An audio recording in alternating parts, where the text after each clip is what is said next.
என் பொண்ணுக்கு பதில் வேணும். என் பொண்ணுக்கு நியாயம் வரணும். என் பொண்ணு அடிச்சு சாவடிச்சா. 3 நாளா வச்சு குழந்தை கொடுமைப்பட்டு சாவடிச்சிருக்கிறாங்க.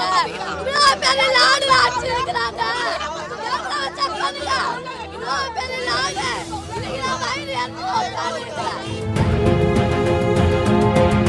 சென்னை ராயப்பேட்டையில் வரதட்சணை கொடுமையால் இளம்பெண் கொலை செய்யப்பட்டு தூக்கில் தொங்கவிடப்பட்டதாகவும் கணவரின் குடும்பத்தாரை கைது செய்ய கோரியும் பெண்ணின் குடும்பத்தினர் ராயப்பேட்டை மருத்துவமனை முன்பு மறியல் போராட்டத்தில் ஈடுபட்டனர். ராயப்பேட்டை லாயல் சாலை பகுதியில் வசிக்கும் சாய்னா என்பவரின் மகள் ரேஷ்மாவிற்கும் குமார் என்பவருக்கும் கடந்த 2021ஆம் ஆண்டு திருமணம் நடந்து 1.5 வயதில் பெண் குழந்தையும் உள்ளது. திங்கட்கிழமையன்று ரேஷ்மா தூக்கிட்ட நிலையில் சடலமாக கண்டெடுக்கப்பட்டதாகவும் ஆனால் அவரது உடலில் பல்வேறு காயங்கள் இருந்ததாகவும் பெண்ணின் தாயார் குற்றம் சாட்டியிருக்கிறார்.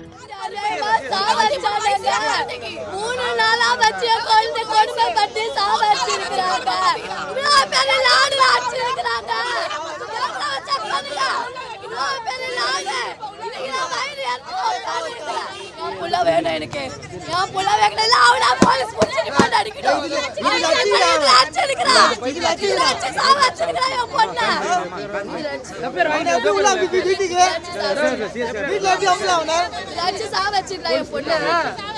லவ் பண்ணி ஓடி போயிட்டாங்க.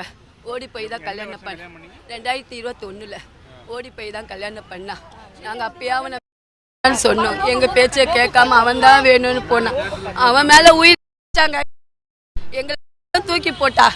யாருமே மதிக்கல. அவ எனக்கு என் புருஷன் தான் வேணும்னா தினமும் என் பொண்ணுக்கு சின்ன பொண்ணுக்கு நான் கல்யாணம் பண்ணுங்க. படிப்பு முடிய சொல்லவே நான் கல்யாணம் பண்ணேன். என் உடம்பு சரியில்லாதனால என் பொண்ணுக்கு நான் கல்யாணம் பண்ணேன். காலேஜ் படிச்சுன்னு இருந்தா அவளுக்கு நான் கல்யாணம் பண்ணால என் சொந்த பந்தெல்லாம் போட்டு செஞ்சு அவளுக்கு கல்யாணம் பண்ணி வச்சுது. உன் தங்கச்சிக்கு உங்க அம்மா இவ்வளவு செஞ்சாங்களே, இவனுக்கு யார் செய்யல? இந்த மாதிரி உன்னை ஆக்கிட்டாங்களே, உங்க அம்மா கிட்ட இருந்து பணம் வாங்கினு வா. தினமும் பணத்தை கேட்டுச்சு. மாசமே 50,000 வாங்கி கொடுத்தாங்க என் பொண்ணுக்கு. எல்லாருக்கும் தெரியுங்க. அம்மா வேலைக்கு இப்பதாங்க ஒரு 6 மாசமா வேலைக்கு போறான். வைஃபை நெட்வொர்க் அம்மா அது கூட எனக்கு தெரியல. அங்க போல 1 ரூபாய் வந்து என் பொண்ணு கையால சம்பாதிச்சு கொடுத்தது கிடையாதுங்க. 1 ரூபாய் கொடுத்த கிடையாது. எல்லாம் அவங்க அம்மா கைக்கு தான் போகும். அவங்க அம்மா தான் சொன்னா. அவதான் என் குழந்தைய சொல்லி சாவச்சிட்டாங்க. அவதாங்க என் குழந்தைய சாவச்சிட்டா. ஒரு நாள் நிம்மதியா என் பொண்ணு இருந்ததே இல்லைங்க. மாமியார் கொடுமை தாங்க மெயின் பாயிண்ட். மாமியார் கொடுமை. அவ உஸ்பேத்தி விட்டுதான் அவன் புள்ள இந்த வேலைக்கு பண்ணி என் புள்ள இந்த நிலைமைக்கு ஆளாயிக்கிறான். நான் சொல்ல விரும்பல. போஸ்ட்மார்ட்டம் பாருங்க. என் பொண்ணு உடம்புல ஒரு காயம் இல்லைன்னா நான் நல்ல மாதிரியா பண்ணிட்டு போறேன். எனக்கு காலையில 11 மணிக்கு நேற்று காலையில செவ்வாய்க்கிழமை காலையில 11 மணிக்கு எனக்கு நியூஸ் வந்ததுங்க. பக்கத்துல அக்கம் பக்கத்துல இருக்கிறவங்க தான் சொல்லாங்க ஓடியாந்தாங்க. நான் அதனாலதான் நான் போனேன். என் பொண்ணை துறக்கி படுத்துட்டு கிடக்குறாங்க. என் பொண்ணு இங்க 11:30 தூக்கின்னு வந்துட்டாங்க. நான் வந்து கம்ப்ளைண்ட் கொடுத்தேன். என் பொண்ணு சாவு மேல எனக்கு சந்தேகம். ராயப்பேட்டை ஸ்டேஷன்ல என் பொண்ணு சாவு மேல எனக்கு சந்தேகம் இருந்தது. நான் உடம்புல காயத்தெல்லாம் பார்த்தேன். காயம் பார்த்தேன். என் உடம்பு பொண்ணு பூ மாதிரி இருக்கும். ஏஞ்சல் மாதிரி இருப்பா என் பொண்ணு ஏஞ்சல். ஆர்டி வரணும். மாமியார் மேலே நான் கம்ப்ளைண்ட் பண்ணேன். ஆமா அவங்க பொண்ணு மேலே நான் கம்ப்ளைண்ட் பண்ணேன். இது வரைக்கும் இன்னும் ஆக்ஷன் எடுக்கல. என்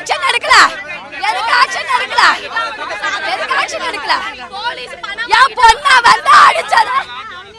என் பொண்ணை அடிச்சு கொடுமை பண்ணா பக்கத்து வீட்டுக்காரங்க 2 மணிக்கு அந்த பொண்ணுக்கு ஞாயிற்றுக்கிழமை 2 மணிக்கு டாக்டர் கூட்டு போன நாதான் 2 மணிக்கு டாக்டர் கிட்ட அந்த பொண்ணுக்கு நாதான் கூட்டு போயிட்டு இந்த பைப்ல அடிச்சு உடம்பு ஃபுல்லா ரத்த காயம் அந்த குழந்தைக்கு. நான் கூட்டு போயிட்டு வந்துட்டு அடுத்த நாள் கூட காலைல தூக்க மாட்டேங்கிறது ஃபர்ஸ்ட் பார்த்ததே நாதான். பார்த்துட்டு அவங்க வீட்டுக்காரருக்கு அவங்க அம்மாவுக்கு எல்லாருக்குமே நான் தான் ஃபோன் பண்ணி இந்த மாதிரி ஆயிடுச்சுன்னு சொன்னேன். எங்க வீட்டுக்காரர் வந்து தூக்கிட்டு பக்கத்துல ஒட்டி வீடு. கண்டிப்பா சார் எங்க கிட்டே சொல்லியிருக்கா சார். அவங்க வீட்டுக்காரர்கிட்ட சொல்லி அனுப்பிச்சிட்டு அந்த வீட்டுக்காரர் வந்து சாவடி டெய்லி அடிப்பான் அந்த பொண்ணை போட்டு. மாமியார் வந்து ஒரு வாரத்துக்கு ஒரு வாட்டி ரொம்ப அடிச்சனா அத்தை நீங்க வாங்க அத்தைன்னு சொன்னோடனே நைட்டு அடிச்சு அந்த முஞ்சோன்னு தான் அவங்க வருவாங்க. வந்து கூட அந்த பொண்ணுகிட்ட சண்டை போடுவாங்க. அந்த சொல்ல மாட்டாங்க. அவனை எதுவுமே செய்ய மாட்டாங்க. அவங்க அம்மா ஃபுல் காரணம் அவங்க அம்மாவும் அந்த பையன் தான். பிளே ஸ்டோர் மற்றும் ஆப் ஸ்டோரில் இருந்து பாலிமர் செயலியை QR கோடு மூலம் பதிவிறக்கம் செய்யுங்கள். செய்திகளை உடனுக்குடன் பெறுங்கள்.